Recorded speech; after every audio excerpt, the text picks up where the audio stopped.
नमस्कार, स्वागत है आपका और मैं हूं आपके साथ लता। बड़ी खबर आपको बता रहे हैं, जहां मंदिर मस्जिद के नाम पर अतिक्रमण को लेकर अब योगी सरकार सख्त नजर आ रही है, क्योंकि अब साफ तौर पर योगी सरकार ने यह आदेश दे दिया है कि 14 मार्च तक सभी अवैध तरीके से मंदिर और मस्जिद जो बनाए गए हैं उनको हटाया जाएगा। तो इस तरीके से लगातार योगी सरकार प्रदेश में, उत्तर प्रदेश में एक के बाद एक जो ताबड़तोड़ फैसले लेते हुए नजर आ रही है, इसे साफ इशारा करता है कि अब जो जीरो टॉलरेंस के नाम पर बीजेपी काम करती हुई नजर आ रही है। और इसी का यह असर है कि अब उत्तर प्रदेश, जो कभी गुंडों माफियाओं का प्रदेश कहा जाता था, लेकिन अब वहां पर सभी भ्रष्टाचारियों की दाल गलने वाली अब नहीं है। जी हां, आपको बताते चले कि माफियाओं, डकैतों, भ्रष्टाचारियों के शिकंजे के बाद अब साफ तौर पर योगी सरकार की नजर अवैध कब्जे पर पड़ी है, जिसको लेकर सख्त रुख अख्तियार करते हुए योगी सरकार ने साफ तौर पर अधिकारियों को निर्देश दे दिए हैं कि 14 मार्च तक आपको सभी रिपोर्ट तलब करनी है। कौन कौन से अवैध मंदिर और मस्जिद हटाए गए हैं, इसकी जानकारी देनी होगी, और अगर इस पर किसी ने जरा भी लापरवाही करी तो संबंधित अधिकारी के खिलाफ कड़ी कार्रवाई की जाएगी। तो साफ तौर पर आपको बताते चले कि सड़कों, राजमार्गों, फुटपाथों और गलियारों में जो लगातार जिस तरीके से कुकुरमुत्तों की तरह अवैध अतिक्रमण के तौर पर तमाम मंदिर और जो मस्जिद बनाए गए हैं, लगातार जो बनाए जा रहे हैं, इसको लेकर अब योगी सरकार साफ तौर पर सख्त नजर आ रही है। और आपको बताते चले कि उत्तर प्रदेश सरकार ने साफ तौर पर यह आदेश दिया है कि जो 2011 से पहले के 1 जनवरी 2011 के पहले के जो भी तमाम अवैध तरीके से मंदिर और मस्जिद तमाम गलियों, फुटपाथों, सड़कों पर बनाए गए हैं, उनको हटा दिया जाएगा। और साथ ही साथ जो मंदिर अवैध तरीके से 2011 से पहले बनाए गए थे, उन्हें 6 महीने के अंदर कहीं और स्थानांतरित किया जाएगा। तो साफ तौर पर बड़ा ऐलान एक के बाद एक योगी सरकार जिस तरीके से प्रदेश में करती हुई दिखाई पड़ रही है, साफ तौर पर विपक्षियों की छटपटाहट अब सामने आने लगी। क्योंकि जिस तरीके से चाहे हम अखिलेश यादव की बात करें, चाहे हम बसपा सुप्रीमो मायावती की बात करें, और तमाम जो कांग्रेसी पार्टी है, जिस तरीके से लगातार उत्तर प्रदेश चुनाव को लेकर जो सरगर्मियां लगातार तेज दिखाई पड़ रही है, और जिस तरीके से लगातार अब जो बिसात बिछाने में तमाम पार्टियां लगी हुई हैं, लेकिन अब जिस तरीके से बीजेपी की सरकार उत्तर प्रदेश को उत्तम प्रदेश बनाने में पुरजोर कोशिश में जुटी हुई है, इसी की ये बड़ी बानगी है कि अब उत्तर प्रदेश में जो हर जगह जगह पर सड़कों पर, गली पर, मोहल्ले में जो अवैध तरीके से तमाम मस्जिद और मंदिर खुले जाते थे, अब उन पर शिकंजा योगी सरकार ने साफ तौर पर कस दिया है। और इसको लेकर कड़ी कार्रवाई करने के बाद भी योगी सरकार ने साफ तौर पर कही है। जी हाँ, आपको बताते चले कि अब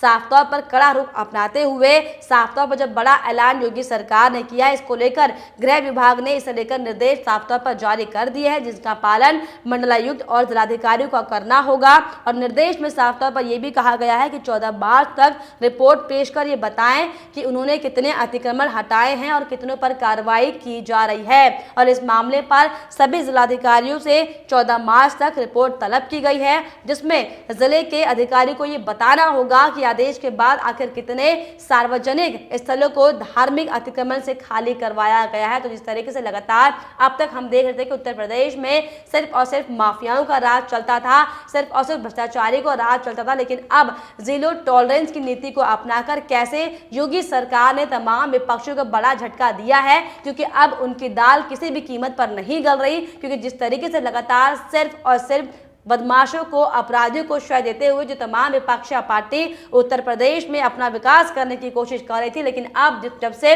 2017 के बाद से जब से योगी सरकार प्रदेश में आई, और तब से जिस तरीके से एक के बाद एक ताबड़तोड़, चाहे हम एनकाउंटर की बात करें, चाहे एक के बाद एक जो बड़े बड़े फैसले योगी और मोदी सरकार ने प्रदेश के हित के लिए, चाहे हम उनकी बात करें, चाहे हम महिलाएं सुरक्षाओं की बात करें, चाहे तमाम अन्य उन मुद्दों की बात करें, जिसको देखकर वाकई ये कहना लाजमी होगा कि योगी सरकार के आने के बाद से वाकई उत्तर प्रदेश की छवि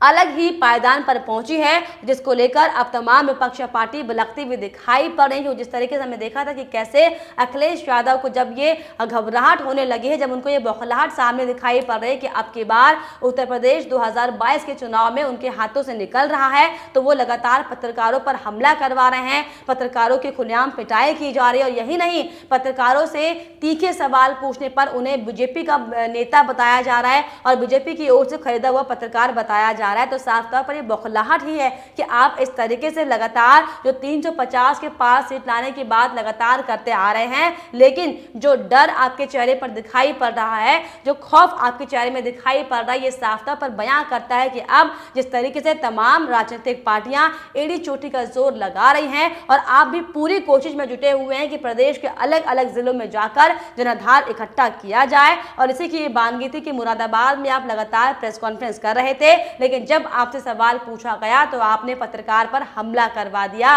तो ये कहां की राजनीति है? लगातार जिस तरीके से आप तुष्टीकरण की राजनीति करते हुए आए हैं, लगातार जनता को बरगलाकर झूठ की राजनीति आपने जो की है, अब इसका खामियाजा ही आपको भुगतना पड़ रहा है, क्योंकि जिस तरीके से एक के बाद एक बड़े फैसले योगी सरकार प्रदेश के हित में लेती हुई दिखाई पड़ रही है, ये साफ इशारा करता है कि एक बार फिर से उत्तर प्रदेश की जनता योगी आदित्यनाथ के नेतृत्व में बीजेपी की सरकार प्रदेश में बनाना चाहती है, जिसको लेकर अब तमाम जो सोशल मीडिया पर यूजर्स भी इसकी सराहना करते हुए दिखाई पड़ रहे हैं। साफ तौर पर लोगों का यह कहना है कि जिस तरीके से योगी सरकार एक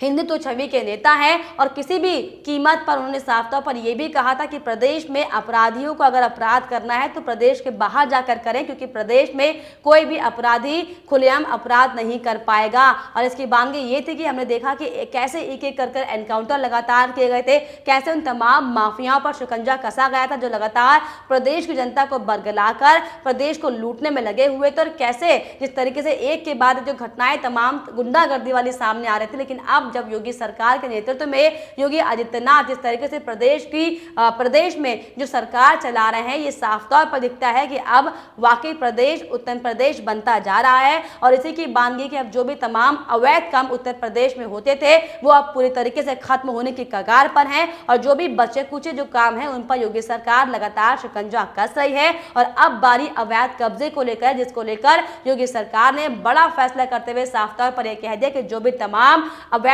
तरीके से सड़कों पर, गलियों में और फुटपाथ पर जो भी गली गली मोहल्लों में जो अवैध तरीके से मस्जिद और मंदिर बनाए गए थे, सिर्फ और सिर्फ उगाही करने के लिए, सिर्फ और सिर्फ एक अपना धंधा कह सकते हैं चलाने के लिए, उसको बंद कर दिया जाएगा। क्योंकि साफ तौर पर जीरो टॉलरेंस की सरकार ये कतई बर्दाश्त नहीं करेगी कि कोई भी प्रदेश में अवैध तरीके से काम किया जाए, जिसको लेकर तमाम तरीके की बातें सामने आए। उसी कड़ी में साफ तौर पर बड़ा झटका तमाम विपक्षियों को भी लगता दिखाई पड़ रहा है, क्योंकि जिस तरीके से हम देख रहे थे कैसे तमाम विधानसभा चुनाव को लेकर चाहे हम अलग अलग प्रदेशों की चाहे बात कर ले, तो कैसे अखिलेश यादव ने यह कहा था कि ममता बनर्जी को लगातार वो साथ देंगे और पश्चिम बंगाल में तृणमूल कांग्रेस की सरकार बनाएंगे, क्योंकि उन्हें साफ तौर पर यह लगता है कि अब उनकी जमीन उत्तर प्रदेश से खिसक चुकी है। और शायद यही वजह है कि अब तमाम तरीके से उनकी बौखलाहट अलग अलग तरीके से सबके सामने साफ तौर पर निकलकर सामने आ रही है।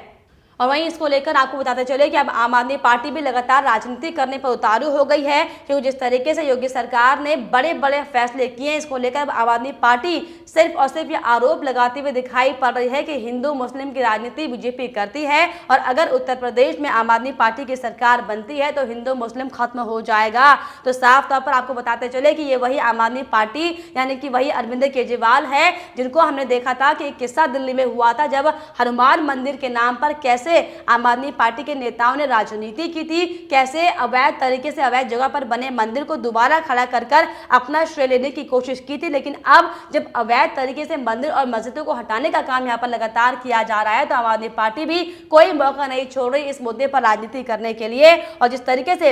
इस मुद्दे को भुनाने में आम आदमी पार्टी लगी है, वाकई इशारा करती है कि आम आदमी पार्टी जिस तरीके से अपनी जमीन तलाश रही है अलग अलग राज्यों में, साफ तौर पर उसको भी कड़ा तमाचा है, क्योंकि साफ तौर पर योगी आदित्यनाथ जिस तरीके से उत्तर प्रदेश को चला रहे हैं, प्रदेश की जनता उनके कामों से बेहद खुश है। और यही वजह है कि अब उत्तर प्रदेश की जनता ये चाहती है कि अब की बार 2022 के चुनाव में एक बार फिर से योगी सरकार की सरकार बने, योगी आदित्यनाथ की सरकार बने। लेकिन हालांकि जो बड़े बड़े फैसले योगी सरकार लेती आई है, और इसी कड़ी में जो आज बड़ा फैसला लिया है अवैध मंदिर मस्जिद हटाने का, ये वाकई बेहद अहम फैसला है कि वो जिस तरीके से लगातार हिंदू मुस्लिम के नाम पर जो तमाम विपक्षी पार्टी, फिर चाहे बात की जाए कांग्रेस की, फिर चाहे बात की जाए आम आदमी पार्टी की, जिस तरीके से राजनीतिकरण करती हैं, तुष्टीकरण की राजनीति करने की कोशिश करती हैं, उनको ये बड़ा करारा तमाचा है। क्योंकि अब योगी सरकार जिस तरीके से पूरे एक्शन मोड में दिखाई पड़ रही है। और साफ तौर पर सरकार का कहना है कि अगर इसको लेकर, इस फैसले को लेकर अगर कोई भी जरा भी लापरवाही अगर की जाती है तो संबंधित अधिकारी पर उनके खिलाफ कार्रवाई कठिन की जाएगी। उन्होंने साफ तौर पर कहा कि अगर अतिक्रमण नहीं हटा तो संबंधित अधिकारी इसके जिम्मेदार होंगे। जी हाँ, को बताते चले कि सरकार की ओर से जो जारी किया गया निर्देशों के अनुसार ये जिम्मेदारी उन जिलाधिकारियों और उप जिलाधिकारियों, पुलिस अधीक्षक, वरिष्ठ पुलिस अधीक्षक और जिले के संबंधित अधिकारियों को सौंपी गई है। और जिसमें साफ तौर पर कहा गया है कि 10 जून 2016 के बाद से सड़कों की मेंटेनेंस के लिए जो जिम्मेदार हैं, सरकार ने साफ तौर पर यह आदेश दिया कि सार्वजनिक सड़कों पर या गलियों में किसी भी धर्म संप्रदाय से संबंधित कोई भी धार्मिक संरचना या निर्माण नहीं किया जाएगा और साथ ही साथ किए गए निर्माण को हटाए जाएंगे। और इसके अलावा यह भी कहा योगी सरकार ने साफ तौर पर सख्त निर्देश देते हुए कि इसमें कोई लापरवाही अगर सामने आती है तो इसके लिए संबंधित अधिकारी जिम्मेदार होंगे। ये साफ तौर पर हाईकोर्ट का आदेश है और हाईकोर्ट के आदेश का पालन ना करना साफ तौर पर अपराध की श्रेणी में आता है। तो साफ तौर पर एक बार फिर से योगी सरकार सख्त एक्शन में दिखाई पड़ रहे हैं, जिसको लेकर अब सोशल मीडिया पे भी तमाम यूजर्स उनकी वाहवाही कर रहे हैं। और हालांकि साफ तौर पर लोगों का ये कहना है कि अगर योगी सरकार ने यह फैसला लिया है तो इस पर अमल बिल्कुल होना चाहिए। और अब जो यूजर्स लिख रहे हैं वो हम आपको बता दें कि ये साफ तौर पर लिखते हुए दिखाई पड़ रहे हैं कि पहल अच्छी है, मगर ऐसा ना हो कि सिर्फ मंदिर हटे, क्योंकि यूपी में सड़क किनारे 4 ईंट और हरी चादर रखकर बनाई मजारें और मस्जिद लाखों में हैं और सब लोगों की निगाहों में है, अतः प्रशासन इनको भी हटाए। पश्चिमी यूपी में कदम कदम पर गांव में चमकती मस्जिद बनी है, जबकि गांव पूरी तरीके से पिछड़ा हुआ है। तो साफ तौर पर यहाँ पर अब लोग ये कटाक्ष भी करते नजर आ रहे हैं कि अखिलेश यादव जिस तरीके से अब भनाए हुए दिखाई पड़ रहे हैं और वो जो बयानबाजी कर रहे थे कि उत्तर प्रदेश में 350 से ज्यादा सीट लेकर आएंगे, इसका भी जिक्र करते हुए साफ तौर पर यूजर्स लिख रहे हैं कि मुंह से तो मैं भी यूपी का सीएम बन जाऊं 350 सीट लाके, लेकिन सिर्फ राम मंदिर पर 400 के पार जाएगी बीजेपी। तो साफ तौर पर जिस तरीके से लगातार जो हिंदू छवि को लेकर जिस तरीके से लोकप्रियता सीएम योगी आदित्यनाथ की लगातार प्रदेश में बनी हुई है, पूरे देश में बनी हुई है, उसी का नतीजा है कि अब प्रदेश की जनता, देश की जनता भी ये चाहती है कि अब जिस तरीके से सिर्फ धार्मिक मुद्दों को लेकर जो राजनीतिकरण किया जाता था उसे खत्म होना चाहिए और जो जगह जगह गली मोहल्ले पर अवैध तरीके से धार्मिक स्थल जो बनाए गए थे उनका भी खात्मा होना चाहिए। उसी कड़ी में अब योगी सरकार का शिकंजा अब इन अवैध कब्जों पर कस चुका है। तो साफ तौर पर इस पर आपकी क्या राय हमें कॉमेंट बॉक्स में जरूर बताइएगा। साथ ही साथ हमारे चैनल को सब्सक्राइब करना भी ना भूलें।